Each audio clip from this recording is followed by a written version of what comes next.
India's largest digital media network Suman టీవీతో చేతులు కలపండి. ఫ్రాంచైజ్ ద్వారా లోకల్ మీడియా పార్ట్నర్ అవ్వండి.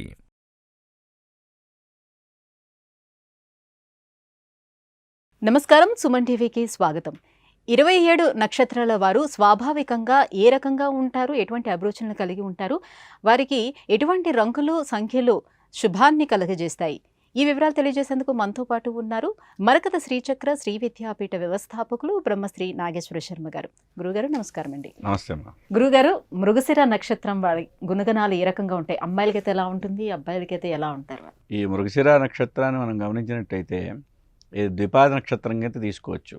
మృగశిర నక్షత్రం 1-2 పాదాలు వృషభ రాశి, 3-4 పాదాలు మిథున రాశి. బేసిక్గా మృగశిర నక్షత్రానికి కుజుడు అధిపతి, 4 పాదాలకి కూడా నక్షత్రాధిపతి కుజుడు మార్స్. వృషభ రాశికి శుక్రుడు అధిపతి మొదటి 2 పాదాలకి, తర్వాత 2 పాదాలు మిథున రాశికి బుధుడు అధిపతి.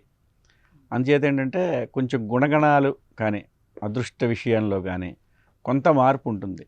ఎక్కువగా మనం మృగశిర నక్షత్ర జాతకులను గమనించినట్లయితే తొందరగా వాళ్ళు సెటిల్ అయిపోతారు. చిన్న వయసులోనే వాళ్ళకి సెటిల్మెంట్ని మనం గమనించవచ్చు. కుజాధిపత్యం వల్ల, వీరికి కుజుడు తాలూకు ఆధిపత్యం వల్ల మల్టీ టాలెంటెడ్ అనుకోవచ్చు.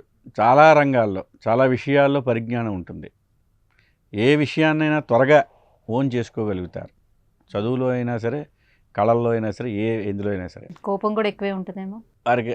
కుజాధిపత్యం వల్ల కొంచెం ఉగ్ర రూపాన్ని కూడా అప్పుడప్పుడు ప్రదర్శిస్తుంటారు. కానీ ఎక్కువ శాతం వాళ్ళు లోపల దాన్ని దాచిపెట్టుకుంటూ ఉంటారు రాస్యాధిపత్యం వల్ల. బేసిక్గా క్రోధ స్వభావమే. కానీ వృషభ రాశికి సంబంధించినటువంటి జాతకులైతే క్రోధాన్ని చాలా మటుగా బయటికి రానివ్వకుండా అది ముంచుతారు. వీరికి కళారంగంలో ఆసక్తి ఉంటుంది శుక్రాధిపత్యం వల్ల. అలాగే అందులో ప్రవేశం కూడా ఉంటుంది. మిగిలిన గ్రహాలు కూడా ఇతరత్ర శుక్రుడు అనేటువంటి వాడు, రాస్యాధిపతి అయినటువంటి శుక్రుడు మంచి పొజిషన్లో ఉంటే వాళ్ళు కళారంగంలో రాణిస్తారు. అందులోనే వాళ్ళకి జీవనం కూడా అందులోనే గడుస్తుంది అనుకోవచ్చు. ఎక్కువ శాతం ఏంటంటే టెక్నికల్ సైడ్ వీళ్ళు ఆకర్షింపబడతారు. కళారంగంలో ప్రవేశం ఉన్నప్పటికీ కూడా టెక్నికల్ సైడ్ వెళ్తారు.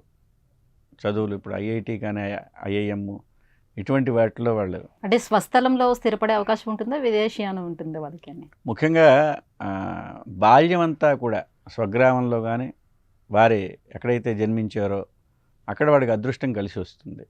ఒక 15-16 ఏళ్ళు వచ్చే వరకు కూడా. ఎప్పుడైతే 20 దాటుతుందో, 20వ సంవత్సరం లగాత్తు అక్కడి నుంచి కూడా వాళ్ళకి స్వస్థానం ఎందు కాకుండా విదేశాల యందు ప్రవేశం, ఆ అదృష్టం అనేటువంటిది అలా కలిసి వస్తుంది. అది ఓ రకంగా చెప్పాలంటే తల్లిదండ్రుల తాలూకు అదృష్టం వీళ్ళకి ఆ రకంగా కలిసి వస్తుంది. ఎందుకంటే ద్వితీయ స్థానంలో బుధుడు ఆధిపత్యం. అలాగే మిథున రాశికి చూసుకుంటే ద్వితీయ స్థానం అనేటువంటిది మాతృకారకత్వం, కర్కాటకం కనుక కర్కాటకానికి అధిపతి చంద్రుడు. ఆ ద్వితీయ స్థానాధిపతి తాలూకు అదృష్టం మాతృకారకత్వం వల్ల, అంటే తల్లిదండ్రులు విదేశాల్లో సెటిల్ అవ్వడం జరుగుతుంది కనుక వీరికి కూడా అక్కడ ఉద్యోగాల కోసం కానీ చదువు కోసం కానీ అలా వెళ్ళి వీళ్ళు సెటిల్ అవ్వడానికి ఆస్కారంగా చెప్పుకోవచ్చు. మరి వైవాహిక జీవితం ఎలా ఉంటుంది వీళ్ళకి? ఆరోగ్యం, విద్య అంటే చాలా బాగా చదువుతారని చెప్పారు. నేను వైవాహికంగా ఏ రకంగా ఉంటుంది? వైవాహికంగా తీసుకున్నప్పుడు వీరికి సప్తమాధిపతి వృషభ రాశికి తీసుకున్నప్పుడు సప్తమాధిపతి కుజుడు అవుతున్నాడు. మిథునానికి తీసుకున్నప్పుడు గురుడు అవుతున్నాడు కనుక 2 రకాలుగా కూడా అద్భుతమైనటువంటి వైవాహిక జీవితం ఉంటుంది అని చెప్పుకోవచ్చు.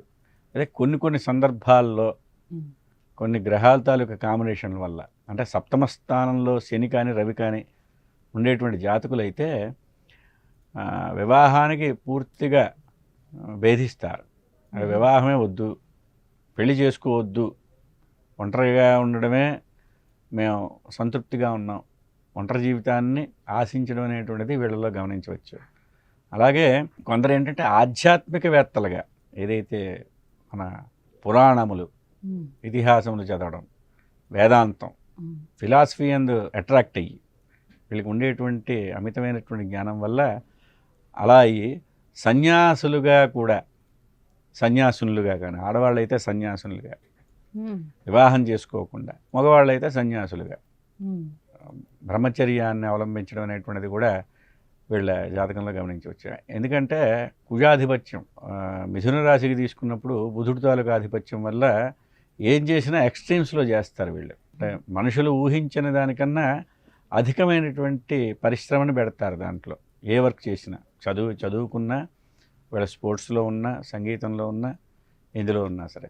అందుచేత ఏంటంటే అటువంటివి ఏవైనా కూడా, అంటే ఈ భౌతికమైనటువంటి ప్రపంచం ఎందు ఆసక్తిని పోగొట్టుకుని దీనికన్నా ఉన్నతమైనటువంటిది, భౌతికంగా ఉన్నతమైనటువంటి దానికి అట్రాక్ట్ అయ్యి వివాహమే చేసుకోనటువంటి పరిస్థితి కూడా గమనించవచ్చు. అంటే వివాహం చేసుకుంటే మంచి వైవాహిక జీవితాన్ని అనుభవిస్తారు. తొందరగా వివాహం కూడా ఎర్లీ ఏజ్లోనే. మగవాళ్ళు అయితే 27-28 ఏళ్ళకి, ఆడవాళ్ళు అయితే 22-23 ఏళ్ళకి వివాహం జరుగుతుంది. సంతానం కూడా సత్సంతానం, ఎర్లీగానే సంతానం కూడా కలగడాన్ని మనం గమనించవచ్చు. రాజకీయ ప్రవేశం చేస్తే రాణించే అవకాశాలు ఉంటాయి వాళ్ళకి. వృషభ రాశి వారికి ఎక్కువ అవకాశాలుగా మనం చెప్పుకోవచ్చు. మిథునం కన్నా వృషభ రాశి వారు సమాజంలో ఎక్కువగా దూసుకుపోయేటువంటి తత్వం కానీ, అంటే ఇది 1-2 పాదాలు మాత్రమేనా? 1-2 పాదాలు. మృగశిర నక్షత్రం 1-2 పాదాల జాతకులు ఎవరైతే ఉంటారో వారు ఎక్కువగా రాజకీయ రంగంలో ప్రజలలో సేవ చేయాలనేటువంటి భావన కలిగి ఉండడం, ఎక్కువగా వాటిలో తిరుగుతుండడం, అట్రాక్షన్ కోసం, అంటే నన్ను ఎక్కువ మంది గుర్తించాలనే భావన కలిగి ఉంటారు కనుక అది ఎక్కువగా సినిమా రంగంలో కానీ రాజకీయాల్లో కానీ జరుగుతుంది కనుక ఆ పరంగా రాజకీయంగా వీళ్ళు సక్సెస్ అవ్వడానికి ఎక్కువ ఆస్కారం ఉంటుంది. కలిసి వచ్చేటువంటి రంగు ఏంటి, అలాగే సంఖ్య, అదృష్టరత్నం? వీరికి 9 అదృష్ట సంఖ్యగా చెప్పుకోవచ్చు. అట్లాగే 7 అనేటువంటిది వీళ్ళు అవాయిడ్ చేయాలి. 7 వీళ్ళకి కలిసి రాదు.